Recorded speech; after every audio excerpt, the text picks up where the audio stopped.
η πώληση ενός ακινήτου δεν ξεκινά στο συμβολεογραφείο. Ξεκινά από μια εσωτερική ανάγκη, μια απόφαση που οριμάζει σιγά-σιγά.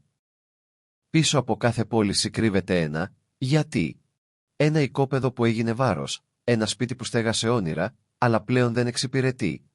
Η επιθυμία ενός επενδυτή για τον επόμενο κύκλο υπεραξίας. Όποιο και αν είναι το δικό σας, γιατί, η πώληση οφείλει να γίνει η ασφαλής γέφυρα για το επόμενο βήμα σας. Και αυτό δεν επιτυγχάνεται με μια τυχαία αγγελία.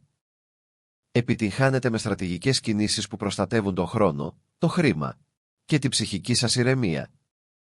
Ας δούμε μαζί τη διαδρομή, από την πρώτη σκέψη μέχρι την οριστική μεταβίβαση. Βήμα προς βήμα. Το πρώτο βήμα είναι και το πιο προσωπικό.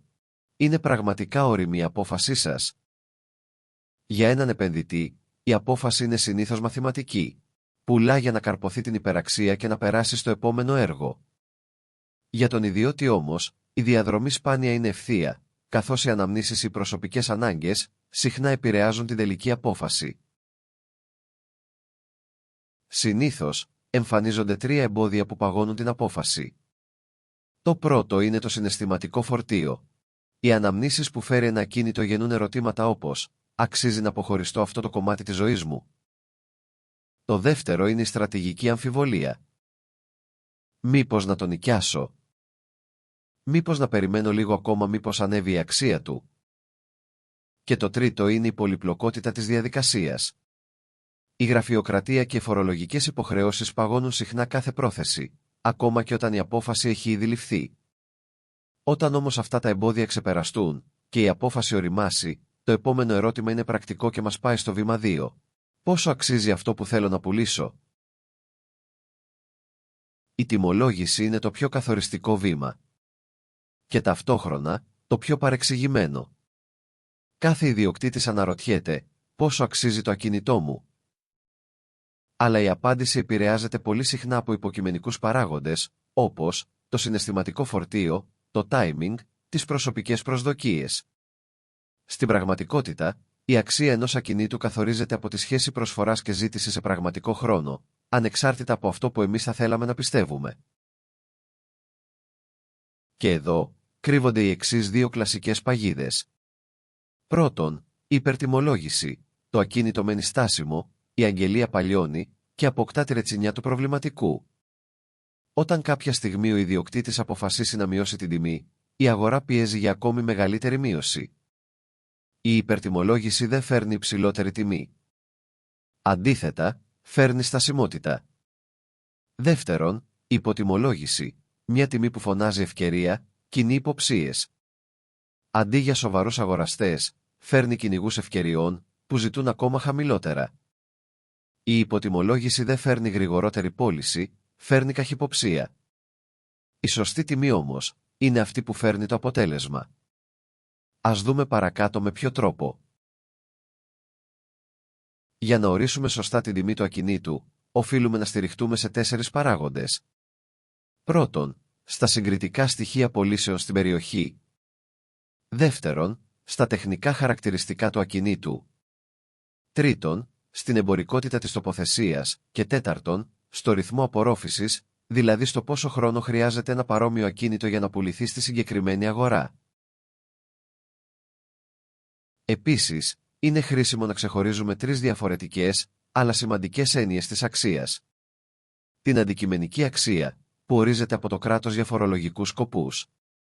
Την αγοραία αξία, που είναι η θεωρητική εκτίμηση υπό κανονικές συνθήκες. Και την εμπορική αξία, που αντανακλά τις πραγματικές συνθήκες, την ανάγκη, τη χρονική πίεση, τις διαπραγματεύσεις. Αυτή η τελευταία είναι που καθορίζει τελικά τι θα γραφτεί στο συμβόλαιο. Η σωστή τιμή φέρνει ενδιαφέρον, αλλά ο πλήρης φάκελος δικαιολογητικών κρατά την πώληση ζωντανή μέχρι το τέλος. Εδώ χάνονται οι περισσότερες πωλήσεις, όχι γιατί δεν υπάρχει αγοραστής, αλλά γιατί ένα έγγραφο μπορεί να λείπει τη λάθος στιγμή. Τα απαραίτητα έγγραφα χωρίζονται σε 3 κατηγορίες. Πρώτον, ο τεχνικός έλεγχος περιλαμβάνει την ηλεκτρονική ταυτότητα κτηρίου, το τοπογραφικό διάγραμμα, τη βεβαίωση μηχανικού και το πιστοποιητικό ενεργειακής απόδοσης, γνωστό ως ΠΕΑ. Δεύτερον, Η νομική τεκμηρίωση περιλαμβάνει τον τίτλο ιδιοκτησίας και το πιστοποιητικό μεταγραφή στο κτηματολόγιο. Και τρίτον, η φορολογική εικόνα περιλαμβάνει τη δήλωση Ε9, το πιστοποιητικό έμφυα και τις ενημερότητες φορολογική και ασφαλιστική. Σε ειδικές περιπτώσεις, όπως ακίνητα από κληρονομιά, εξ αδιαιρέτου ιδιοκτησίες ή ακίνητα με υφιστάμενο δάνειο, απαιτούνται πρόσθετα νομικά έγγραφα που χρειάζονται έγκαιρη προετοιμασία. Βασική αρχή: ο φάκελος πρέπει να είναι έτοιμος πριν βρεθεί αγοραστής. Ο χρόνος έκδοσης ορισμένων πιστοποιητικών εξαρτάται από δημόσιες υπηρεσίες και τεχνικούς ελέγχους, και τίποτα δεν παγώνει μια πώληση πιο γρήγορα από μια καθυστέρηση λόγω ελλειπών εγγράφων. Με την τιμή καθορισμένη και το φάκελο σε εξέλιξη, η πώληση πάβει να είναι σκέψη και γίνεται πράξη. Και εδώ τίθεται ένα κρίσιμο ερώτημα: θα διαχειριστείτε μόνοι σας την προβολή, τις κλήσεις, τις επισκέψεις και τις διαπραγματεύσεις, ή θα επιλέξετε έναν επαγγελματία σύμβουλο ακινήτων? Η προστιθέμενη αξία ενός επαγγελματία δεν περιορίζεται στη δημοσίευση μιας αγγελίας. Κρύβεται σε πράγματα που ο ιδιώτης δύσκολα μπορεί να αναπαράγει. Πρώτον, πρόσβαση σε έτοιμο πελατολόγιο με ελεγμένους αγοραστές. Ακόμα και αν προκύπτουν νέοι αγοραστές, ο επαγγελματίας μπορεί να τους φιλτράρει. Δεύτερον, ψυχραιμία στη διαπραγμάτευση χωρίς συναισθηματική φόρτιση. Και τρίτον, τεχνογνωσία αγορά σε πραγματικό χρόνο. Ο επαγγελματίας γνωρίζει, όχι τι ζητάνε οι αγγελίες, αλλά σε τι τιμές κλείνουν πραγματικά τα συμβόλαια. Η συνεργασία επισημοποιείται μέσω της εντολής ανάθεσης, ένα έγγραφο που διασφαλίζει ότι οι επιθυμίες σας, το τίμημα και οι όροι που έχετε θέσει θα παραμείνουν σεβαστά, καθ' όλη τη διάρκεια της διαδικασίας. Το ακίνητο βγαίνει στην αγορά. Και τώρα, μετράει η πρώτη εντύπωση. Σε έναν ωκεανό αγγελιών, το ερώτημα δεν είναι αν θα προβληθεί, αλλά πώς θα ξεχωρίσει. Ένας υποψήφιος αγοραστής αποφασίζει μέσα σε λίγα δευτερόλεπτα αν ένα ακίνητο του εμπνέει εμπιστοσύνη. Οι πρόχειρες φωτογραφίες αδικούν τα τετραγωνικά, τον φωτισμό και την προοπτική του χώρου. Η επαγγελματική φωτογράφηση αλλάζει αυτή την εικόνα ριζικά. Εξίσου σημαντικό είναι και το home staging, δηλαδή η προετοιμασία του χώρου, ώστε ο υποψήφιος αγοραστής να σταματήσει να βλέπει το σπίτι κάποιου άλλου και να αρχίσει να φαντάζεται τη δική του ζωή εκεί. Και πάνω από όλα, η αυθεντικότητα. Όταν εικόνα και πραγματικότητα συμβαδίζουν, ο ενδιαφερόμενος νιώθει ότι βρήκε αυτό που έψαχνε, και η επίσκεψη μετατρέπεται από απλή υπόδειξη σε ουσιαστικό πρώτο βήμα για μια σοβαρή συμφωνία. Όταν ξεκινούν οι επισκέψεις, η θεωρία τελειώνει και αρχίζει η ανθρώπινη επαφή. Χωρίς επαγγελματική υποστήριξη, ο ιδιοκτήτης αντιμετωπίζει κάποιες παγίδες. Τη δυσκολία διαχείρισης κλήσεων και ραντεβού, τον τουρισμό ακινήτων από μη σοβαρούς ενδιαφερόμενους και τη συναισθηματική φόρτιση να ακούει αρνητικά σχόλια για το ακίνητό του. Επίσης, το άβολο παζάρι πρόσωπο με πρόσωπο στις διαπραγματεύσεις και την έλλειψη αντικειμενικής ενημέρωσης, που εξηγεί γιατί οι ενδιαφερόμενοι τελικά επέλεξαν αλλού. Ο επαγγελματίας σύμβουλος ακινήτων αλλάζει αυτά τα δεδομένα. Αναλαμβάνει πλήρως τις κλήσεις και τα ραντεβού, πιστοποιεί την αγοραστική δύναμη των ενδιαφερομένων πριν από κάθε επίσκεψη και διαχειρίζεται τις ενστάσεις ως ουδέτερος διαμεσολαβητής. Επίσης, διαπραγματεύεται στρατηγικά και δημιουργεί κλίμα ασφάλειας που επιτρέπει στον αγοραστή να συνδεθεί με το χώρο, μεγιστοποιώντας την εμπορική αξία του ακινήτου και οδηγώντας την προσφορά. Βρέθηκε ο κατάλληλος αγοραστής και οι διαπραγματεύσεις ήταν επιτυχείς.